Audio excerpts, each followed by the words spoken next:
Hello friends, मैं Pankaj. Welcome to crazy GK trick. उम्मीद करता हूं कि आप सभी घर पे सुरक्षित होंगे, सेफ होंगे।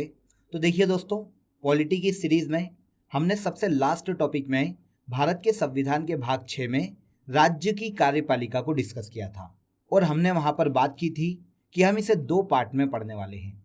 इसके पहले पार्ट में हमने यहाँ पर राज्यपाल को डिस्कस किया था और अब देखिए दोस्तों, हम इसके पार्ट 2 पर डिस्कस करने वाले हैं, जिसके अंतर्गत हम राज्य की विधानमंडल और राज्य में मंत्री परिषद से संबंधित जितने भी क्वेश्चन एग्जाम में पूछे जाते हैं और जितने भी महत्वपूर्ण फैक्ट है उन सभी को एक एक करके डिटेल में डिस्कस करेंगे।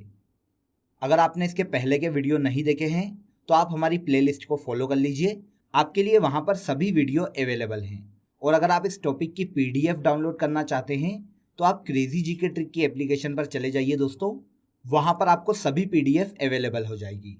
तो चलिए शुरू करते हैं। तो सबसे पहला क्वेश्चन देखिए, संविधान के किस अनुच्छेद के तहत राज्यपाल मुख्यमंत्री की नियुक्ति करता है? तो चलिए आंसर जानने से पहले हम इस टॉपिक के जो इंपॉर्टेंट फैक्ट हैं उनके बारे में जान लेते हैं। अगर आप इस टॉपिक को और डिटेल में पढ़ना चाहते हैं दोस्तों, तो इसकी ऑडियो क्लिप की लिंक मैंने आपको डिस्क्रिप्शन में दी है, आप उस ऑडियो को सुन लीजिए। तो आपके विधानमंडल और मंत्री परिषद से जितने भी महत्वपूर्ण क्वेश्चन एग्जाम में पूछे जा सकते हैं वो सभी बहुत ही अच्छे से क्लियर हो जाएंगे। तो देखिए दोस्तों, अगर हम मंत्री परिषद और राज्य के विधानमंडल की बात करें तो सबसे पहले आता है आर्टिकल 163। संविधान का आर्टिकल 163 यह प्रावधान करता है कि राज्यपाल को सलाह और सहायता देने के लिए एक मंत्री परिषद होगी। अब देखिए, इस मंत्री परिषद का जो प्रधान नेता होता है वो राज्य में मुख्यमंत्री कहलाता है, क्योंकि यहाँ पर हम राज्य के विधानमंडल की बात कर रहे हैं। अब देखिए, मुख्यमंत्री और अन्य मंत्री जो हैं उनकी नियुक्ति का जो प्रावधान है वो संविधान के आर्टिकल 164 में किया गया है। संविधान के आर्टिकल 164 के तहत मुख्यमंत्री और अन्य मंत्रियों की नियुक्ति राज्यपाल के द्वारा की जाती है और राज्यपाल ही सभी मंत्रियों को अपने पद की शपथ दिलवाता है। अब यहाँ पर एक महत्वपूर्ण पॉइंट समझिए दोस्तों, अगर किसी भी व्यक्ति को राज्य में मंत्री बनना है तो उसे विधानमंडल के किसी एक सदन का सदस्य होना अनिवार्य है। अगर वह सदस्य नहीं है तो 6 माह तक बिना सदस्यता के वो मंत्री रह सकता है, लेकिन 6 माह के अंदर उसे विधानमंडल के किसी भी एक सदन की सदस्यता तो लेनी ही पड़ेगी, चाहे वो विधानसभा हो चाहे वो विधान परिषद हो। ओके, और इन सभी मंत्रियों के वेतन और भत्ते जो हैं वो राज्य की संचित निधि से दिए जाते हैं, जिसका निर्धारण राज्य की विधानमंडल के द्वारा किया जाता है। इसके बाद देखिए, आर्टिकल 168 में राज्य में विधायिकाओं के गठन का प्रावधान किया गया है। आर्टिकल 168 में बताया गया है कि राज्य की विधायिकाओं की कितनी बॉडीज हैं। तो देखिए दोस्तों, राज्य में विधायिका जो हैं वो 2 सदन में बांटी जाती है, एक होता है विधानसभा और एक होता है विधान परिषद। लेकिन देखिए, राज्य की विधानमंडल का तीसरा अभिन्न अंग जो है वो राज्यपाल को माना जाता है, क्योंकि कोई भी बिल जो विधानसभा और विधान परिषद में पास हो चुका है वो तब तक कानून नहीं बन सकता जब तक राज्यपाल उस पर अपने सिग्नेचर ना कर दे। इसीलिए देखिए फ्रेंड्स, राज्यपाल भले ही विधानमंडल के किसी भी सदन का सदस्य नहीं होता, फिर भी वो राज्य विधानमंडल का अभिन्न अंग माना जाता है। देखिए, विधानमंडल में विधानसभा जो है वो निम्न सदन या निचले सदन के नाम से जानी जाती है, क्योंकि ये भंग की जा सकती है। इसका कार्यकाल 5 साल तक का रहता है। लेकिन विधान परिषद जो है एक बार गठन किए जाने के बाद इसे भंग नहीं किया जा सकता, इसीलिए विधान परिषद को राज्य में उच्च सदन कहा जाता है। क्लियर? अब यहाँ पर देखिए दोस्तों, संविधान के अलग अलग आर्टिकल में दोनों ही बॉडी को अलग अलग डिस्क्राइब किया गया है। अब देखिए, आर्टिकल 169 जो है राज्य में विधान परिषद के गठन और उसके उन्मूलन का प्रावधान करता है। आर्टिकल 169 के तहत राज्य में विधान परिषद का गठन संसद कर सकती है और उसे विघटित भी कर सकती है, लेकिन देखिए ये तभी संभव होगा जब उस संबंधित राज्य की विधानसभा द्वारा पूर्ण बहुमत से विधान परिषद को गठन किए जाने का प्रस्ताव पास किया जाए। अगर यह राज्य की विधानसभा में पास हो जाता है तो उसके बाद संसद उस राज्य में विधान परिषद का गठन कर सकती है और इसी प्रक्रिया द्वारा विधान परिषद को समाप्त भी कर सकती है।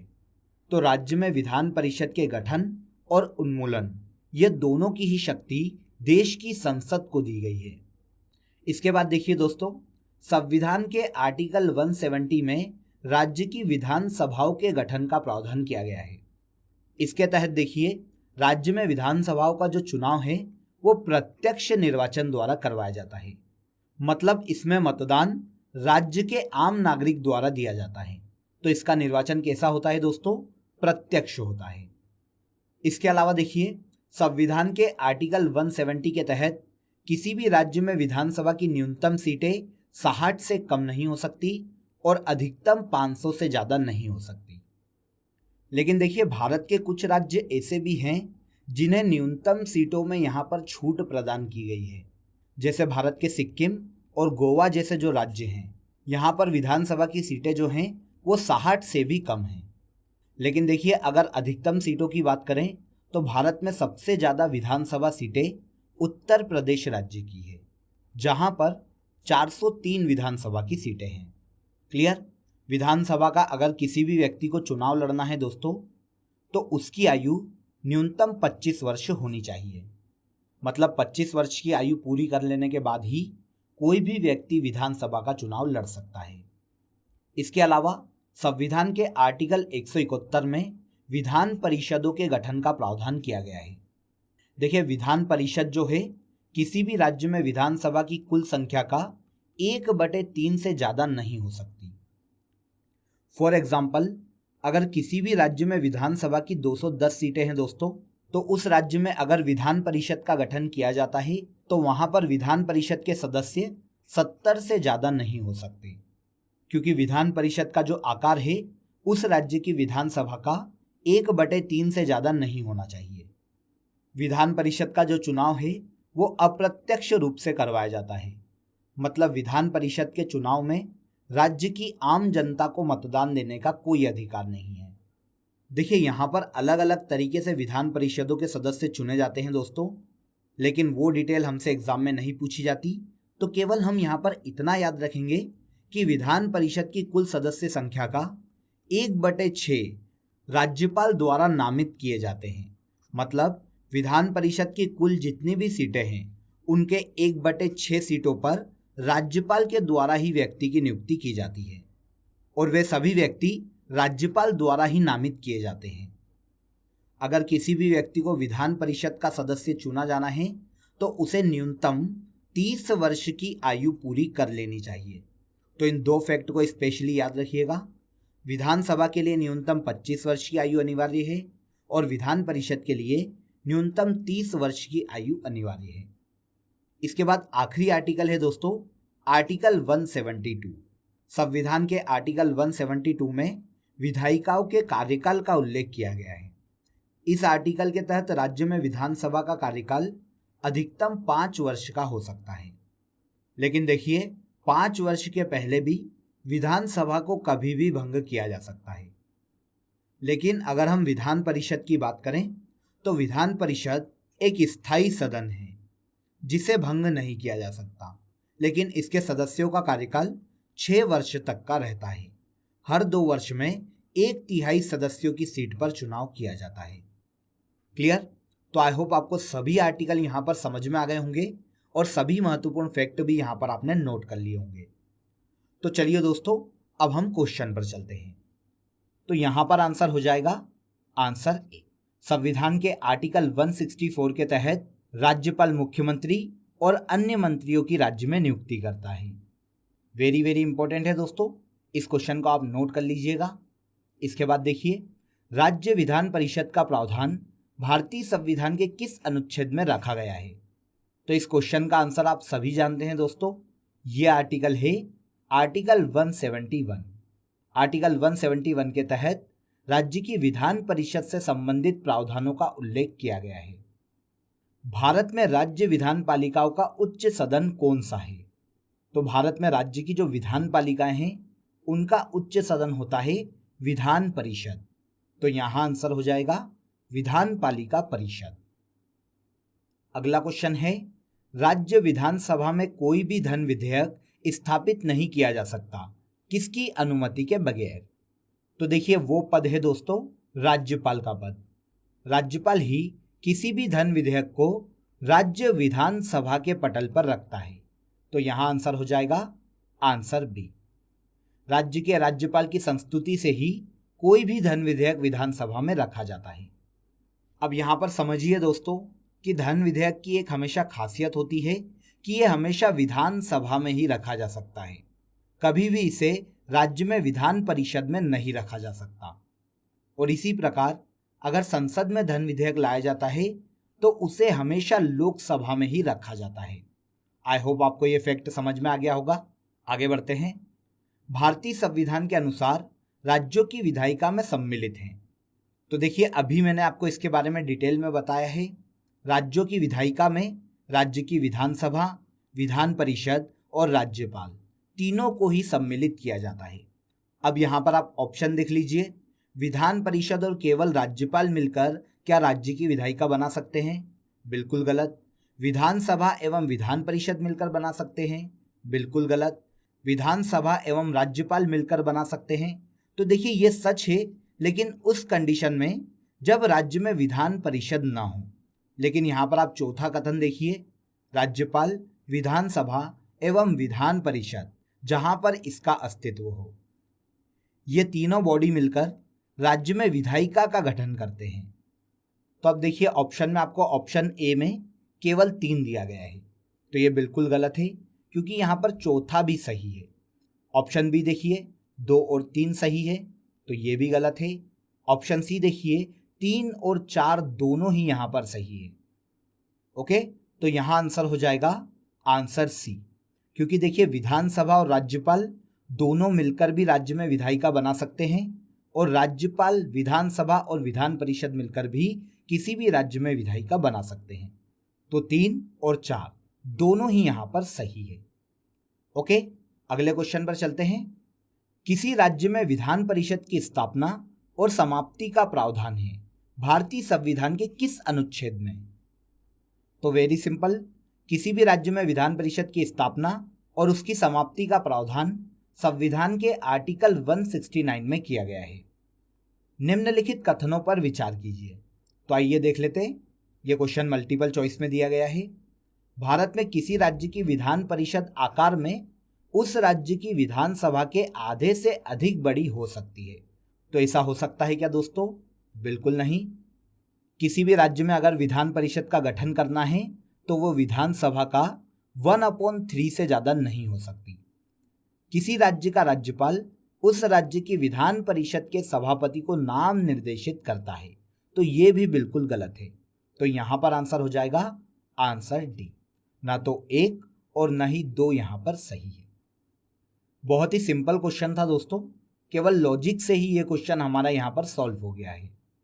इसके बाद अगला क्वेश्चन देखते हैं। भारतीय संविधान के अनुच्छेद 170 के अनुसार किसी राज्य की विधानसभा के सदस्यों की न्यूनतम तथा अधिकतम संख्या क्रमशः हो सकती है।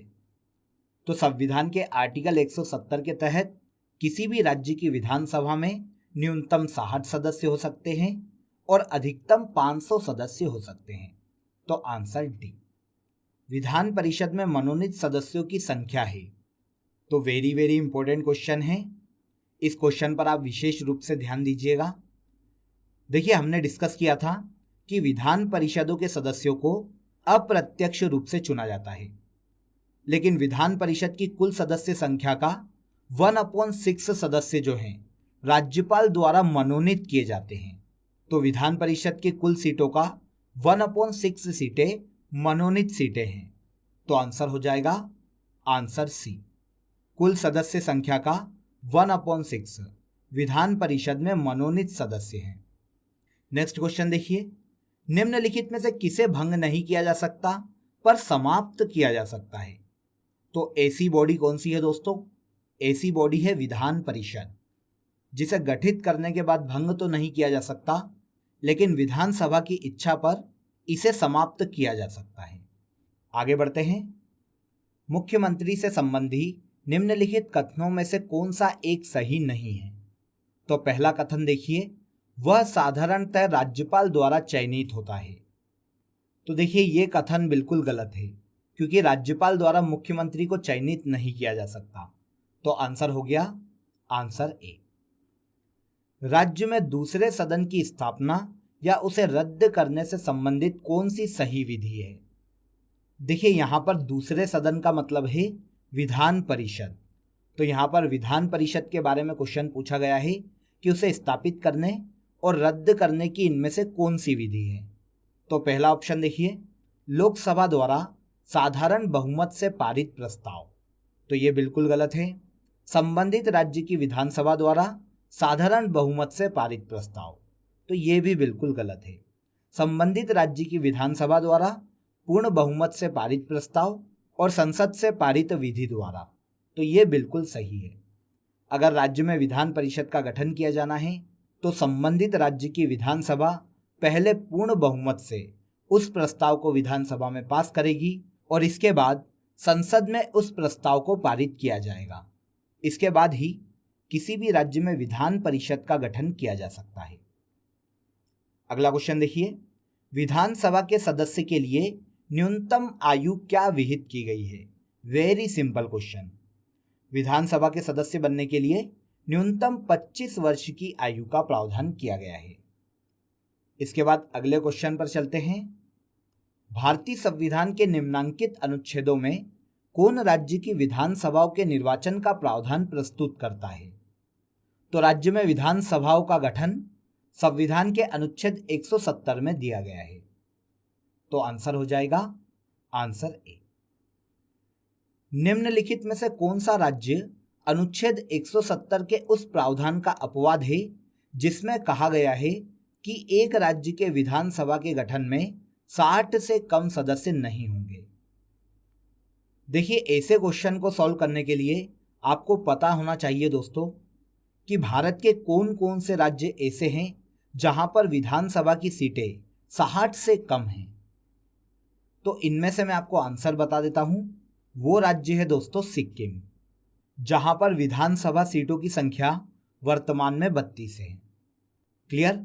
तो दोस्तों एक बार आप सभी ऐसे राज्यों को देख लीजिएगा जिनकी विधानसभा सीटें 60 से कम हैं। निम्नलिखित में से किस विधायी सदन को समाप्त किया जा सकता है? देखिए इस क्वेश्चन को हम पहले भी पढ़ चुके हैं, यहाँ पर थोड़ा सा अलग तरीके से पूछा गया है। तो देखिए वह विधायी सदन है विधान परिषद। तो आंसर डी। अगला क्वेश्चन है, राज्य विधानसभा के निर्वाचन का संचालन कौन करता है? तो आप सभी को बहुत ही अच्छे से पता होगा कि राज्य विधानसभा के जो चुनाव हैं वो राष्ट्रीय निर्वाचन आयोग द्वारा करवाए जाते हैं, जिसे भारत का निर्वाचन आयोग कहा जाता है। तो आंसर सी। किस राज्य विधानसभा की सर्वाधिक सदस्य संख्या है? तो भारत में सबसे ज्यादा विधानसभा की सीटें वर्तमान में उत्तर प्रदेश राज्य में है, जहां पर विधानसभा सीटों की संख्या 403 है। विधानसभा अध्यक्ष किसके द्वारा नियुक्त किया जाता है? तो विधानसभा के अध्यक्ष को अगर विधानसभा में चुनना है तो विधानसभा के बहुमत द्वारा ही कोई भी व्यक्ति विधानसभा का अध्यक्ष चुना जाता है। तो आंसर हो जाएगा आंसर सी। नेक्स्ट क्वेश्चन पर चलते हैं। यदि किसी राज्य की विधानसभा का अध्यक्ष पद त्यागना चाहे तो उसे अपना त्यागपत्र देना चाहिए। तो विधानसभा का जो अध्यक्ष है अपना त्यागपत्र विधानसभा के उपाध्यक्ष को सौंपकर अपना पद छोड़ सकता है। तो विधानसभा का अध्यक्ष अपना त्यागपत्र उपाध्यक्ष को देता है।